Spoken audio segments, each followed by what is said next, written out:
fais mes roulettes pour faire du vélo comme Pogacar. Enlève tes roulettes, l'émission pour tout comprendre du vélo, de A à Z. Bonjour à toutes, bonjour à tous et bienvenue sur Radio Fringale. J'espère que vous allez bien. Aujourd'hui, émission nouvelle, émission lancée sur un petit concept qui nous avait été proposé dans les commentaires il y a quelques mois de cela. Faire une émission un petit peu pour les personnes qui découvrent le vélo. Alors voilà, on n'est pas des grands experts du vélo, mais c'est vrai que des fois quand on parle des courses, qu'on présente des coureurs, qu'on débat, etc., et pour les personnes qui débutent et qui connaissent pas exactement le monde du cyclisme, ça peut être un peu difficile. Et voilà, c'est quelque chose qui nous avait été proposé dans les commentaires par une personne qui nous écoutait, par un auditeur, et on s'est dit, pourquoi pas lancer un format un peu plus court, un format où voilà, on va aborder des sujets, alors qui bien évidemment pour les aficionados seront déjà vus, revus, connus, reconnus, mais pour les personnes qui découvrent et voilà, qui ont envie d'avoir un petit peu plus d'infos, pouvoir se relier à Radio Fringale à travers ces petites émissions, et du coup ce concept s'appellera Enlève tes roulettes. Et pour m'accompagner sur ce concept, celui qui nous servira un petit peu de Jamy, voilà, vous avez reconnu cette magnifique guitare de C'est pas sorcier dans l'introduction, on a aussi notre Jamy à nous, c'est Nico. Salut Nico, comment vas-tu ? Salut Théo, merci beaucoup pour cette introduction et cette proposition de concept qui, moi, me parle particulièrement, déjà parce que j'étais fan de C'est pas sorcier quand j'étais jeune, hein, comme beaucoup de monde, et Exactement. j'adorais cette émission et ce concept. Et puis, c'est une des choses qui me tient à cœur dans la vie de manière générale, la transmission. Et mine de rien, j'ai bien dépassé déjà bien 30 ans. Donc, autant dire que j'en ai vu des courses de vélo et que j'ai vu le cyclisme changer et que ça fait 30 ans que je le regarde aujourd'hui. J'ai commencé à l'âge de 3-4 ans et j'en ai 33, 34 cet été. Donc, mine de rien, ce que j'aime faire, c'est transmettre aux plus jeunes. Alors aujourd'hui, avec Internet, tout le monde on va dire, à sa disposition les informations dont on va parler, hein. Il y a rien de sorcier, hein, comme on dit, comme le veut l'expression, mais vous pouvez tout trouver par vous-même. Mais des fois, c'est bien de commencer par des bases, et c'est pour ça qu'on fait ce format court sur différents sujets. Et d'ailleurs, on est dans l'actualité puisque tu vas nous présenter ce premier sujet justement. Tout à fait. Alors, il y a un grand tour qui arrive bientôt là dans le calendrier. Et aujourd'hui, on a décidé de se lancer sur les grands tours. Alors, on va détailler en long, en large, en travers ce qu'est un grand tour, ce qu'il nous faut comme base pour bien comprendre un petit peu le fonctionnement du calendrier des courses par étapes dans le vélo. Et du coup, Nico, sans plus attendre, première question, voilà, comme ça, balancée en plein milieu de l'émission. Nico, c'est quoi un grand tour, s'il te plaît ? Alors un grand tour cycliste, c'est une course qui se déroule sur 3 semaines et il y en a 3 dans l'année et ce sont les seuls qui, ont cette caractéristique. C'est pour ça qu'on appelle ça un grand tour. Normalement, les courses par étapes, font de 2 minimum jusqu'à, 1 semaine, 10 jours maximum. Ça, on en reparlera. En revanche, des courses qui, prennent quasiment un mois entier, hein, donc 21 jours de course, 21 jours, de course, donc 7 fois 3 semaines, un peu plus si on compte les jours de repos. On reviendra sur ce concept plus tard, mais c'est ce qu'on appelle un grand tour dans le cyclisme. Et il y en a historiquement 3.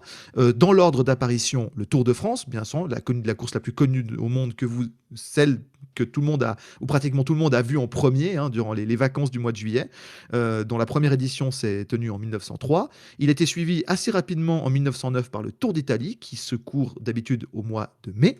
Et le dernier arrivé dans cette classification des grands tours, c'est le Tour d'Espagne, qui se courait à l'époque au mois d'avril, mais qui depuis les années 70, 70-80 a été repositionné au mois de septembre, août-septembre. Il commence fin août et il se termine en septembre avant les championnats du monde, et dont la première édition s'est tenue en 1935, Théo. Alors, petite question, il y en a 3, d'accord, dans 3 pays, ok, mais pourquoi c'est si prestigieux un grand tour ? Parce que tu nous dis que le Tour de France, voilà, c'est vrai qu'on a tous commencé par là. Quand on allume sa télé en juillet, il y a le Tour de France. On a souvent de la chance de pouvoir le voir passer pas loin de chez nous, surtout quand on est dans l'Est de la France, hein, surtout dans ces dernières années. Mais c'est quoi le prestige de ces courses ? Est-ce que c'est parce qu'elles sont anciennes ? Est-ce que c'est parce que ça brasse de l'argent ? Est-ce que c'est parce que... Enfin, voilà, est-ce qu'elles sont dures ? Pourquoi ?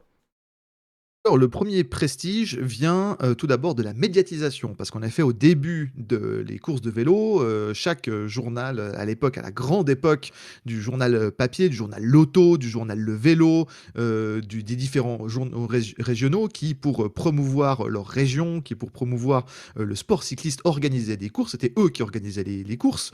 Aujourd'hui, c'est des sociétés d'organisation, mais on y reviendra. Ils mettaient voilà, ils mettaient une course, ils essayaient de la rendre la plus prestigieuse possible.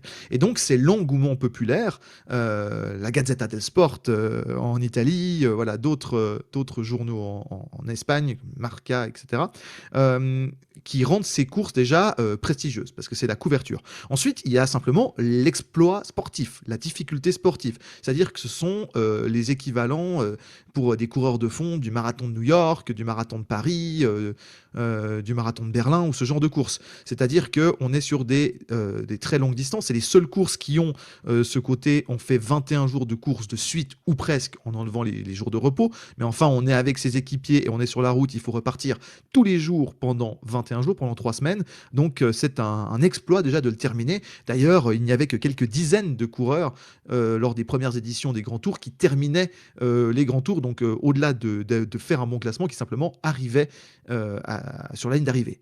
Donc c'est ça qui fait le prestige. Et puis aujourd'hui, évidemment, en plus de ces aspects-là, il y a également l'ancienneté et le palmarès, puisque c'est les courses par étapes où il y a eu quelques-uns des plus grands exploits du sport cycliste, puisqu'on est sur plus d'une centaine d'éditions largement bien passées pour le Giro et le Tour de France, et qu'on est quand même sur bientôt 90 ans d'existence pour le Tour d'Espagne. Je rappelle également qu'il n'y a pas autant d'éditions que d'années d'existence, puisque durant les deux guerres mondiales, la première et la deuxième, ces courses ne se sont pas disputées comme toutes les autres épreuves sportives, quasiment. C'est pour ça qu'on a un petit décalage environ d'une dizaine en moyenne par course, ça peut varier, mais une dizaine d'éditions entre le nombre d'années d'existence et le nombre d'éditions. Tu me disais en off tout à l'heure qu'en Italie, ils ont mis un tout petit peu plus de temps à arrêter l'édition du Tour d'Italie pendant la Seconde Guerre mondiale. Tout à fait, en 1940, en mai 40, il y a eu la première victoire en grand tour et dans son tour national de Fausto Coppi. Mais c'est le seul grand tour, par exemple, à s'être disputé en 1940. Pareil, le Tour d'Espagne, vu que l'Espagne était moins touchée par la Deuxième Guerre mondiale et par le nazisme que la France, par exemple, ou après l'Italie avec le fascisme, le Tour d'Espagne, par exemple, la Vuelta, c'est disputé durant l'année 1941-1942. Par contre, ils ne sont pas disputés en 43 et 44. C'est les hasards de l'histoire qui font et qui défont ces courses. Mais comme on est sur des courses qui sont plus que centenaires, bah forcément, elles ont vécu aussi les aléas de l'histoire. Alors, 3 grands tours, ok. Mais Nico, tu vas pas me la faire comme ça. Il y en a quand même bien un qu'il faut gagner. Enfin, je veux dire, est-ce qu'on pourrait vendre 4 Tours d'Espagne pour un Tour de France? Enfin, est-ce qu'il y a un équivalent? Est-ce qu'il y en a une qu'il faut gagner absolument? C'est quoi la hiérarchie dans ces grands tours? Alors, c'est bien de poser cette question parce que j'en connais un qui vendrait 4 Tours d'Espagne pour un Tour de France. Est-ce que c'est Et celui on qui est sait... sur la miniature à droite là avec le maillot rouge? Parce que Exact. qu'on dise quand même rapidement s'il y a vraiment des très novices qui nous rencontrent. Donc chaque leader, donc leader du classement général au temps, donc le temps additionné étape par étape pendant un grand tour, porte un maillot distinctif pour qu'on puisse le reconnaître. En Italie, c'est le maillot rose. Et tu nous parlais de la Gazzetta dello Sport tout à l'heure. Il me semble que c'est directement lié à ça. En France, on a le Exactement, maillot jaune. les pages étaient en rose. Les pages étaient en rose du journal La Gazzetta dello Sport. C'est ça. Maillot jaune en France. Tu nous dis pourquoi? Parce que, alors, le maillot jaune, c'est arrivé en 1919 sur le Tour de France. À l'époque, dans les premières éditions, Maurice Garin, etc., le leader du Tour de France ne portait pas de maillot distinctif. C'est quelque chose qui a été quelque chose qui est arrivé à partir de 1919, notamment aussi avec l'arrivée massive de la photo et de l'audiovisuel, pour que les caméras puissent et les photographes et enfin les médias puissent identifier rapidement où est le leader de la course. Il a été inventé ce maillot jaune, et aujourd'hui ce maillot jaune, vu que c'est en plein mois de juillet, c'était pas pour ça qu'il a été créé à la base, mais fait aujourd'hui office de symbole, un peu le soleil de juillet. Et comme il y a d'habitude le soleil en France qui tape au milieu du mois de juillet, ben on dit que le soleil du mois de juillet, c'est le porteur du maillot jaune. Donc c'est un peu ce symbole-là. Et puis sur la Vuelta, bah, on a Marca, pareil, qui a il me semble, si je dis pas de bêtises, son logo qui est plutôt rouge. Et du coup, bah, sur la Vuelta, on a un maillot rouge pour le leader du classement général. Sachant que ça n'a pas toujours été le cas, hein. D'abord, la Vuelta avait un maillot del Oro, c'est-à-dire un jaune un peu plus foncé, couleur or, comme on dit, hein, qui tourne un peu vers le or orangé, un peu dans cette couleur-là. Et pour faire vraiment une bonne différence avec le maillot jaune typique du Tour de France, la Vuelta a décidé de mettre le maillot Roja, donc le maillot rouge, qui maintenant, aujourd'hui, est le symbole du leader du classement général sur la Vuelta. D'ailleurs, on rappelle le nom des grands tours, c'est qu'ils ont tous un surnom qui veut dire qui veut dire le tour dans la langue du pays. Le Giro, c'est-à-dire le tour en italien, donc pour la course, le grand tour italien. Le tour, la grande boucle, mais le Tour de France, que les étrangers appellent le Tour de France, voilà, mais qui ici, dans les pays T'as francophones, on appelle regardé la grande boucle. les années Armstrong, toi, non? J'ai reconnu là. Exactement. Exactement, donc qu'on appelle la grande boucle en France, et puis la Vuelta qui veut dire le tour, mais en espagnol. Donc voilà, comme ça, ils ont tous un surnom, et donc quand on utilise les surnoms des grands tours, vous savez que quand on parle de Giro, le Tour de France, la grande boucle, ou la Vuelta, vous savez de quelle course on parle. Et puis il me semble également, pour clôturer cette histoire de maillot jaune du Tour de France, je crois que les pages du journal Lotto, qui est devenu l'équipe par la suite, étaient jaunes aussi. Donc ils ont dû s'inspirer un petit peu de, tu vois, la Gazzetta dello Sport qui était Oui, rose. c'est Enfin, pour voilà. ça. C'est pour ça, la base qu'il fallait trouver. Mais j'ai expliqué, parce qu'évidemment, on avait déjà expliqué le principe, mais j'expliquais le fait de pourquoi est-ce qu'il y avait eu besoin d'avoir un maillot distinctif sur une course. Tout à fait. Tu parlais de la hiérarchie. Le prestige. Alors le prestige, évidemment, historiquement, le prestige, c'est évidemment Tour de France en 1, c'est la plus grande course du monde, c'est l'un des événements sportifs les plus suivis dans le monde entier, hein, au même titre que des Jeux Olympiques ou une Coupe du Monde de foot. Les Jeux Olympiques d'été et la Coupe du Monde de football masculine sont les deux seuls événements qui sont sportifs plus médiatisés que le Tour de France, historiquement. Donc voilà, ça vous place un peu, c'est retransmis dans plus de 180 pays dans le monde, en direct, c'est suivi pendant les vacances d'été, c'est suivi par tout le monde, c'est un succès planétaire, donc le Tour de France a ce prestige-là. Ensuite, historiquement, c'est le Giro en deuxième et la Vuelta en troisième, du fait d'également, mais ça veut pas forcément dire la difficulté. C'est-à-dire que le prestige, indéniablement, c'est le Tour de France. En revanche, il y a eu un débat pendant un certain nombre d'années, c'est pas forcément le cas chaque année, mais depuis 20, 30, 40 ans, il y a le débat de dire que potentiellement le Giro, au vu de son parcours, au vu de son placement dans la saison, et notamment, il fait un peu plus froid, hein, même si on est en Italie au mois de mai, quand on va dans les Alpes, il peut encore avoir de la neige ou du brouillard ou ce genre de choses, ce qui est quand même moins le cas, ou alors à des très rares cas, hein, Egan Bernal s'en souvient bien, en 2019, à des très rares cas, des temps, on va dire, des conditions dantesques sur le Tour de France, même si ça nous donne des souvenirs incroyables.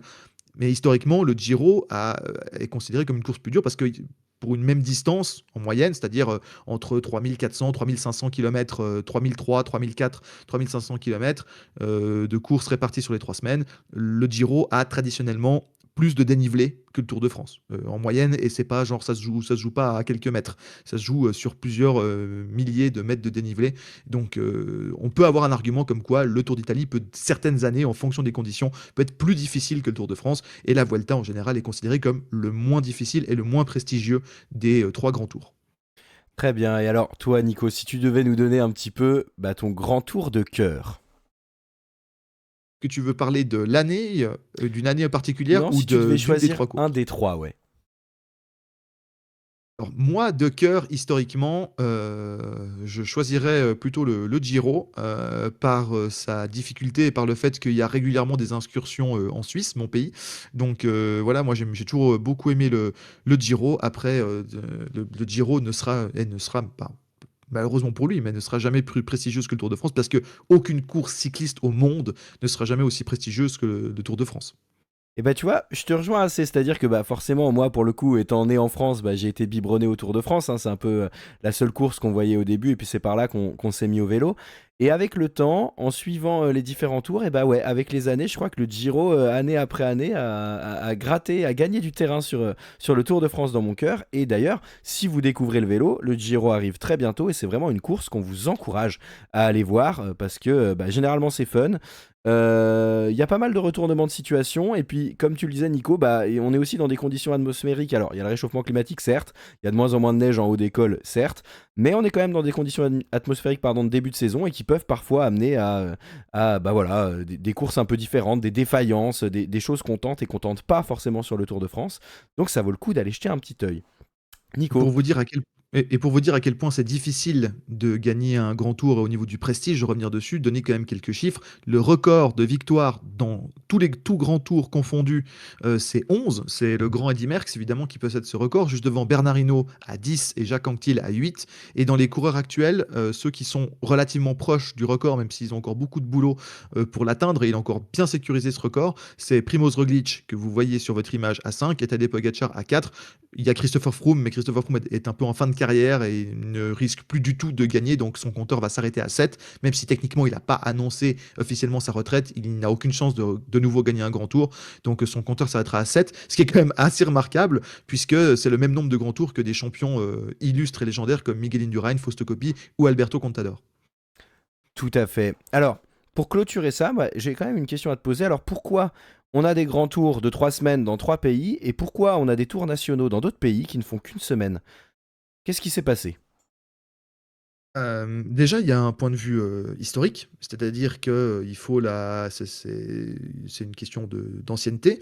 Ensuite, il y a une question aussi de ferveur au niveau des pays et de matière à voir des pays. Par exemple, on peut me dire: «Oui, mais pourquoi il y a pas de grand tour en Belgique?»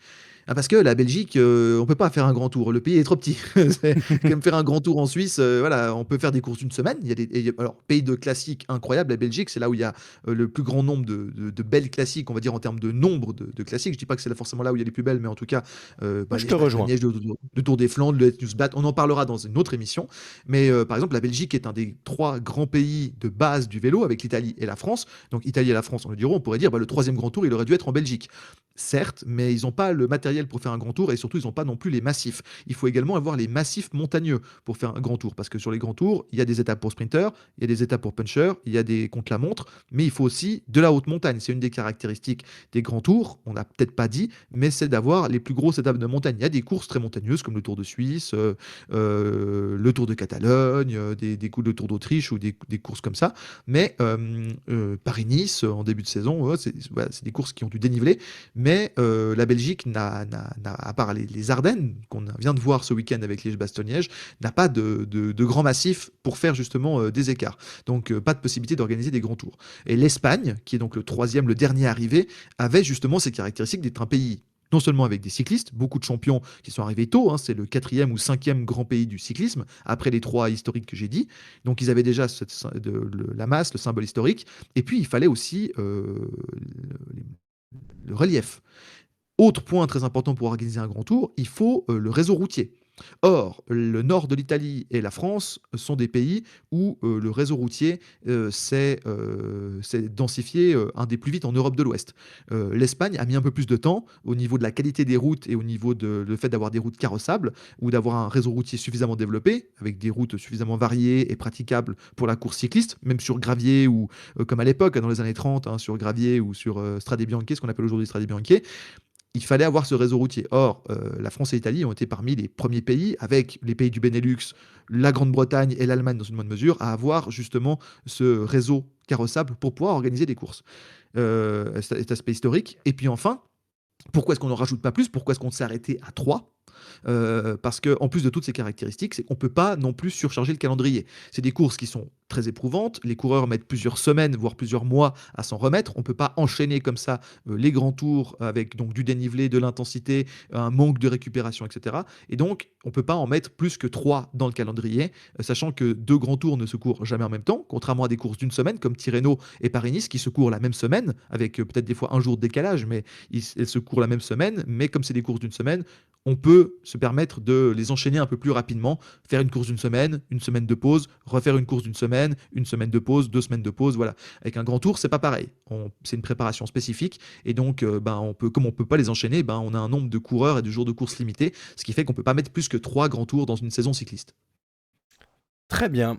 Eh bien, écoute, je crois qu'on arrive tranquillement sur la fin. Alors, j'ai quand même noté quelque chose. Je sais pas si t'as vu Mathieu Van Der Poel, il a fait un super début de saison. J'ai entendu qu'il se préservait pour le Tour de France. À ton avis, il a ses chances d'aller gagner le Tour de France, Mathieu Van Der Poel? Non, parce qu'on va parler dans un prochain épisode des profils de coureurs et pour gagner un grand tour, il faut un profil de coureur spécifique. Il y a eu des exceptions dans l'histoire, on y reviendra peut-être, mais être un coureur de grand tour, c'est des caractéristiques particulières. Il faut notamment de la récupération, on l'a dit, c'est 3 semaines d'efforts, donc il faut être capable de bien enchaîner les efforts. Il faut être capable d'être bon sur tous les terrains, c'est-à-dire il faut être bon contre la montre, il faut bien descendre, bien monter, être capable de suivre quand il y a des bordures et comme ça, donc il faut être tout terrain. Et puis surtout, il faut être un grand champion, puisque comme on l'a dit, c'est les courses les plus prestigieuses, donc c'est là où il y a la plus grosse adversité. Et donc il faut être parmi les coureurs les plus forts actuellement dans le peloton pour pouvoir gagner, être dans les favoris pour gagner un grand tour. Et en général, au départ d'un grand tour, il y a une liste élargie de 10 à 20 coureurs qui peuvent légitimement prétendre à la victoire finale sur un peloton qui peut en compter 160, 170, 180 au départ, au départ des grands tours.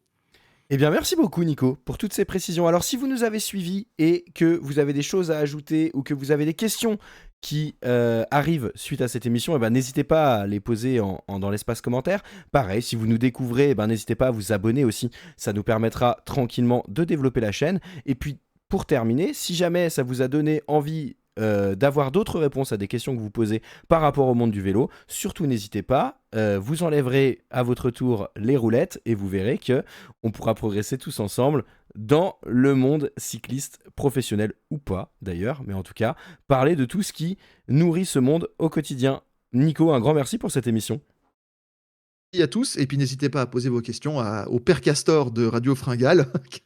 pour, Tout pour à y fait. répondre, on sera ravis de partager notre savoir, notre passion, surtout du cyclisme, aux nouveaux suiveurs ou aux jeunes générations qui veulent apprendre. Et puis surtout, n'hésitez pas à écrire et à poser vos questions à Théo pour qu'il puisse organiser des nouvelles émissions pour parler de tous les concepts. On va parler des types de coureurs, mais on peut parler également des classiques, on peut parler de l'histoire du vélo, on peut parler du matériel, on peut parler de certains concepts de course. Donc n'hésitez pas à nous demander, et régulièrement sur la chaîne, on essaiera de vous faire des petites capsules comme ça. Merci à tous. Bonne soirée, merci à toutes et à tous de nous avoir suivis. Et même si les beaux jours sont revenus et qu'on consomme un petit peu moins d'énergie quand on est sur le vélo, n'oubliez pas de vous alimenter et de vous hydrater, car comme vous le savez, la fringale guette. Merci à toutes et à tous de nous avoir suivis. N'oubliez pas de vous abonner si ce n'est pas encore le cas. Bonne soirée mesdames, messieurs. Ciao, ciao.